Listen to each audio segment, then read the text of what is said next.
Welcome to Canadian Justice. I'm Christine Van Gyn, and today we're discussing digital hacking, data hostage taking, and digital warfare, and how the war in Ukraine and sanctions against Russia are impacting these risks.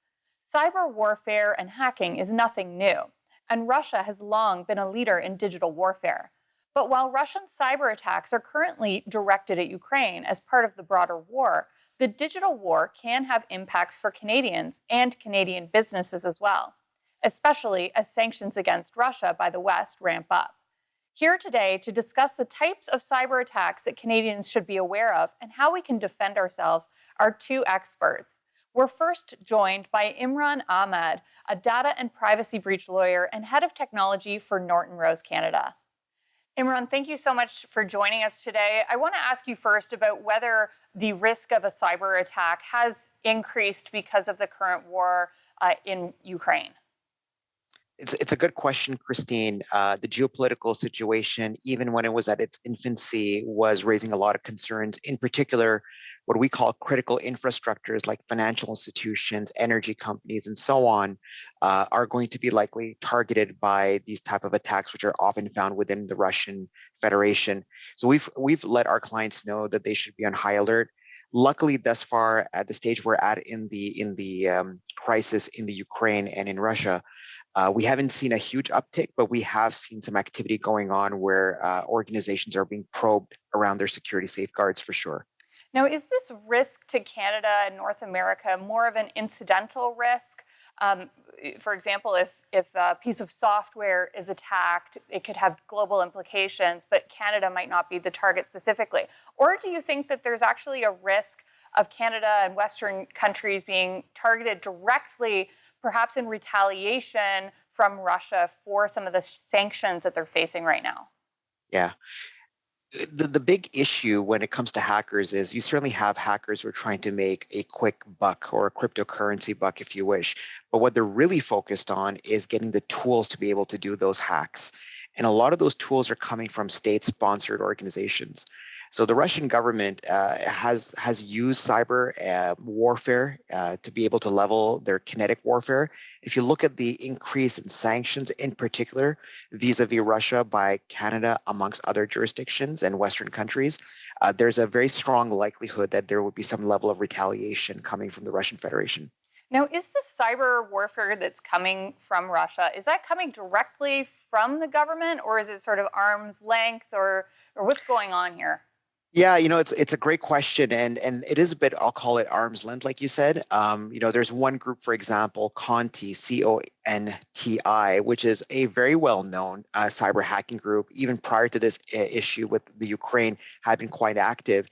And the moment this intervention in the Ukraine occurred, they came out and said that they would be supporting the Russian initiative or objectives in the Ukraine.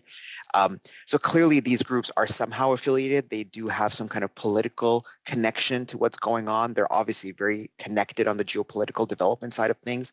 So right now there's a lot of hesitancy to deal with these threat actors. If there is, for example, a ransom attack happening, to make any kind of payment because of the sanctions, not just in Canada, but globally as well. So in terms of international sort of pseudo state-sponsored or state-sponsored cyber attacks, which countries are the biggest players? We're talking a lot about Russia. It's obviously top of mind right now. But where do they fit in terms of size of cyber attack or origin and perhaps disruptiveness of attacks? When you're looking, if you take a step back and you look at the cyber landscape, generally speaking, especially when you're looking at it from a country or a state perspective, it's very different. The objectives are very different. In most cases, what states are trying to do is level the playing field where they cannot have an equivalency on the kinetic side of things, which is sort of the physical warfare. They're going to try to leverage cyber to give them some kind of an advantage. However, there are countries that will also focus on cyber espionage. So they may enter your system to steal data and steal information. We saw a lot of that going on when there was development around the vaccine from some Asian countries, in particular in China, where they were trying to steal some of that research. So we see that activity going on. Certainly Russia is a big player, Iran, North Korea, parts of India and Pakistan are in there as well. So a lot of these countries are there not just to make a quick buck, but also to advance their own political or economic agendas as well. Of course.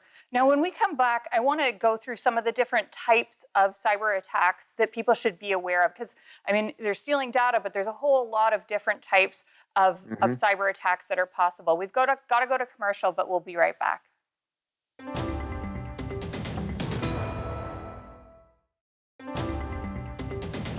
Welcome back to Canadian Justice, where we're talking about digital warfare and cyber attacks and what the law says about these types of digital attacks. So, Imran, I want to get into what are the different types of cyber attacks we're talking about. Could you walk our viewers through some of the different types? I think a lot of people know about data breaches, but maybe you Mhm. can tell us a little bit more about that type and some of the other types we should be aware of. Yeah, no, that's a great question. And it's interesting. Whenever I meet with clients, we have a running list of the type of cyber attacks that are out there. And it seems to be growing every few months or so. The top ones that are on everybody's radar is number one, ransomware. That's the one 2021 was marked with. 2022 is in the same direction. Everybody's talking about it. This is where your data gets encrypted, but also the threat actor, the hacker, is stealing the data and trying to extort a payment. It's devastating on most organizations. Even if you have good backups and you can restore from them, it takes a long time. It is highly disruptive with a high financial cost. So that would be number one. Number two is something what we call business email compromises. So a lot of people during the pandemic transitioned their workforce or advanced their digital transformation initiatives. As a result of that, they're using, for example, Office 365, which is a cloud-based solution, but they didn't have a chance to implement multi-factor authentication. So what hackers do is they take over the account and they basically pretend to be or impersonate being the legitimate user of that account to divert funds. And we're not talking about a couple of $100s. We're talking often hundreds of thousands and in some cases millions of dollars. Those two are the most prevalent ones. One additional one, just for your information, that we're starting to see over the past 3 months or so is where hackers are not encrypting data at all. They're getting into the system, stealing the data, and telling the company, if you do not immediately pay us within a very short period of time, we're going to dump the data. And the risk for the company not to do is not just the data that's being dumped, they actually don't have visibility how they got in the first place. So that's very scary for a lot of organizations as well. Now, one of the types that I'm really interested in are attacks on government agencies. This doesn't just happen to private companies. I've read stories about this happening to municipalities, to governments, and to, for example, hospitals having their data hacked. And what can you give us an example of some of those types of cases that you've seen, like high profile stories like that? Yeah, I mean, look, what these hackers are looking to do is to bank on the fact that this could have an impact. The hack could have a negative impact on the reputation. For them, in most cases, just to make a quick buck. So the quicker they can come to an agreement, the better it's going to be for them. So what they try to do is they try to impact municipalities, hospitals, all those organizations you mentioned, because who gets impacted? Patients, residents, constituents, and other key stakeholders, which are more consumer individual based. So the higher risk for those situations is obvious to the victim. And those are difficult situations. In Canada in particular, it's a bit more challenging because municipalities or hospitals or others are typically a creation of provincial statute. And as a result of that, you need to be able to engage with the municipal and federal, and in some cases, provincial authorities to be able to make sure that, can you make a payment? Will it cause an issue? So there's a bit of a political angle to it in addition to the legal piece as well. So, speaking of the legal piece, what laws do exist in Canada around digital hacking? And frankly, how hard are these to enforce when we know these attacks are coming from outside of Canada in a lot of these cases? Yeah, it's a great question, and I'll say the landscape in Canada is changing significantly.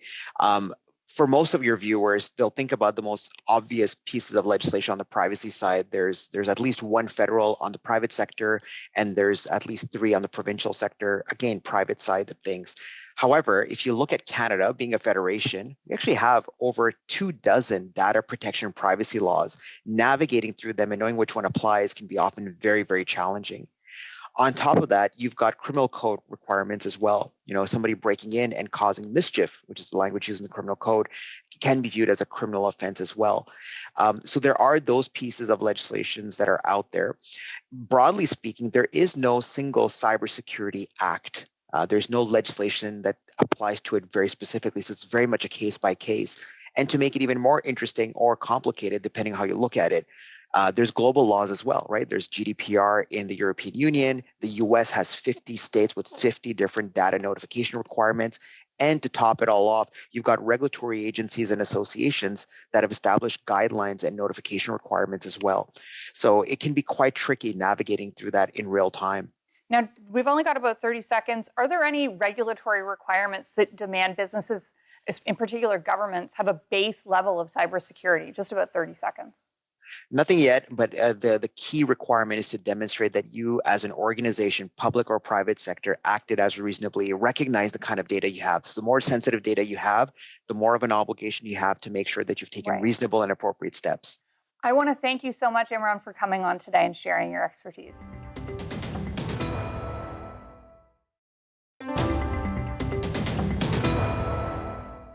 Welcome back to Canadian Justice, where we're discussing cyber hacking and digital warfare. We're joined now by cybersecurity specialist David Shipley, who's the co-founder and CEO of Beauceron Security, a platform for measuring, managing, and monitoring cyber risk. Thanks so much for joining us, David. I wanted to start with the same question that I asked Imran at the beginning, which is how has the war in Ukraine changed the profile of cybersecurity risks to North America and to Canada? Well, first, the risk of a direct attack from the Russian government or very known elements within Russia to Canada still remains low because there's a sort of known acknowledgement that any kind of large-scale denial of service attack, knocking our banks or government websites offline, like what we saw launched against Ukraine, could prompt an action back from NATO and spiral things out of control. However, the greater risk is some of the malware that they've created in the past against Ukraine in 2017 and currently could leak out from that conflict zone, unintentionally causing billions of dollars in damage and disruption. So there's a moderate risk around that.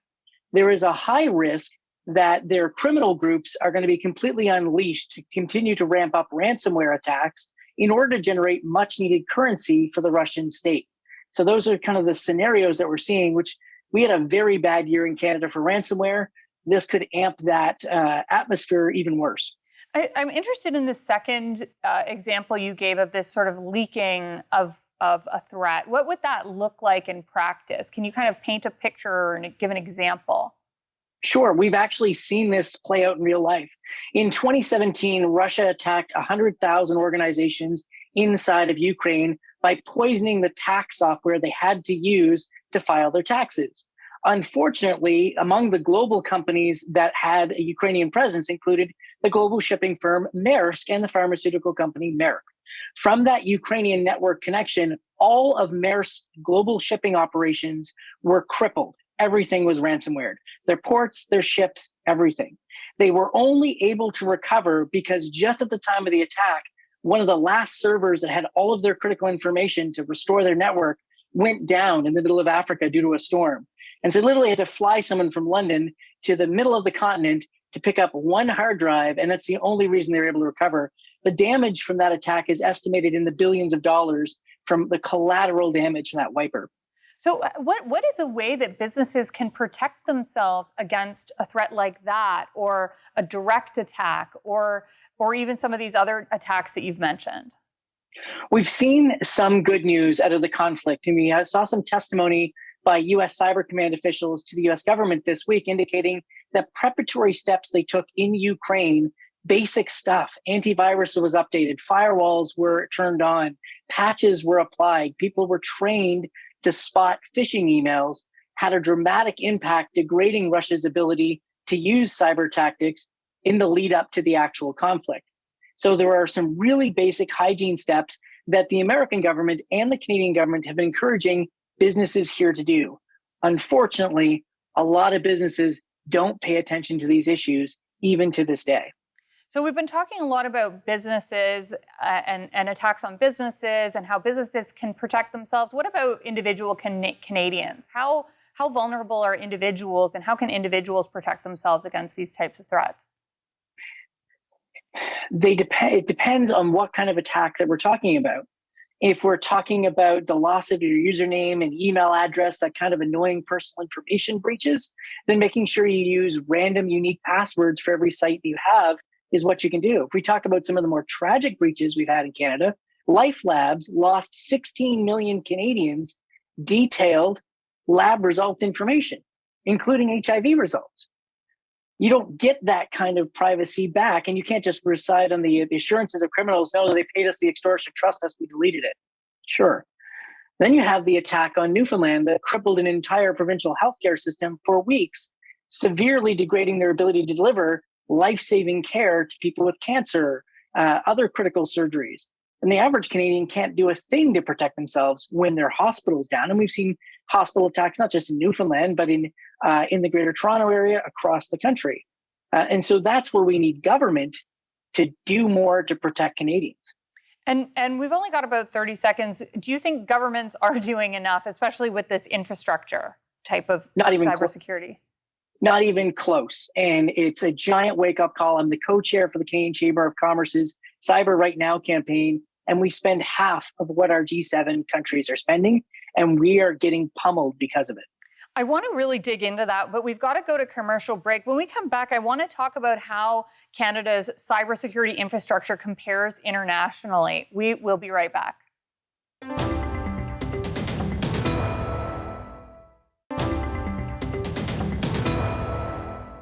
Welcome back to Canadian Justice, where we're discussing cyber warfare and what Canadian laws apply. Now, David, I want to ask you about how Canada's cybersecurity infrastructure, what techniques we use to protect ourselves, especially at government levels. How do we compare to other countries? Are we at greater risk? Are other countries doing better than us? Are we lagging? What's your perspective? So we just had a government document published talking about the successes that we've had in our strategy. And our strategy lags the Americans significantly. The Americans had a massive wake-up call with the so-called SolarWinds hack that completely owned the Department of Justice, got into some of the nuclear secrets and other things. The Biden administration has been publishing series of very clear executive orders mandating higher standards of cyber hygiene and putting money on the table for state and local governments, which don't traditionally have the depth of defense that they need to have. So the Americans are raising the bar. And it's like the old joke that my dad used to use to terrify me when we were camping. My dad used to say, he didn't have to outrun the bear. He didn't have to outrun the bear. He just had to outrun me. And that's the same way it goes, whether the bear is real in the forest or it's the Russian bear hacking. The G7 and particularly the Five Eyes countries with the best defenses, they're not going to try and knock on them as hard. They're going to come back at us. And Canada has suffered massive losses from nation state hacking. Billions of dollars were stolen a decade ago from our National Research Council through hacks from China.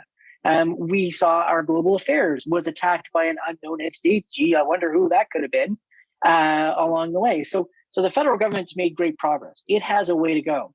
The scary thing for Canada isn't government.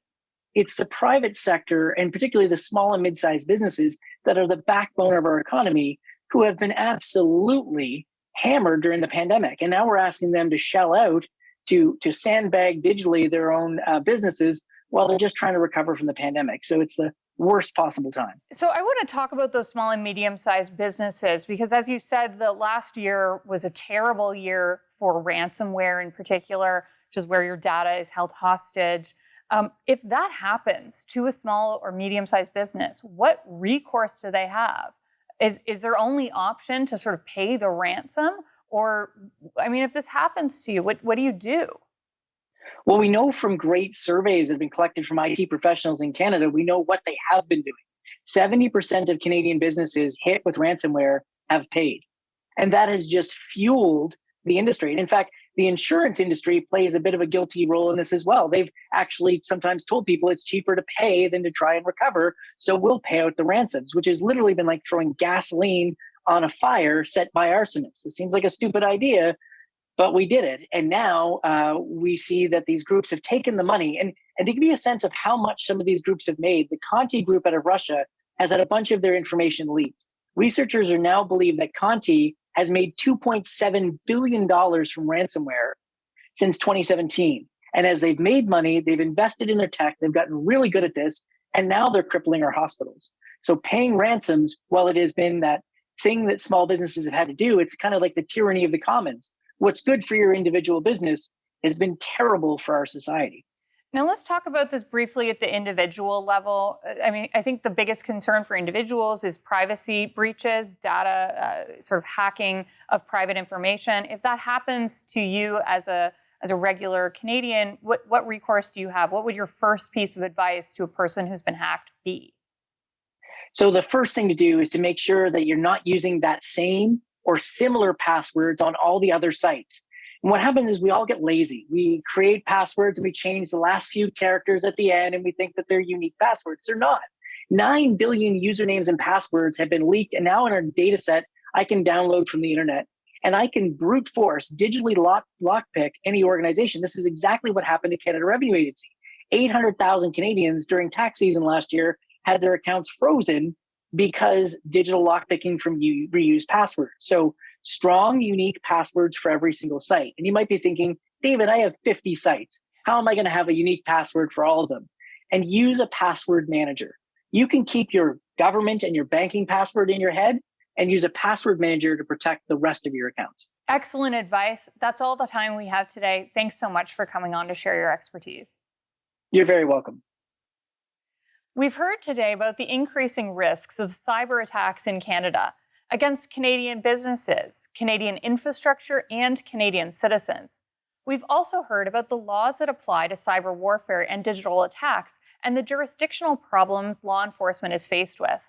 Are these laws enough? What reforms might be needed? And what can you do personally to protect yourself? You be the judge. Thanks for watching, and remember, a freer Canada starts with you.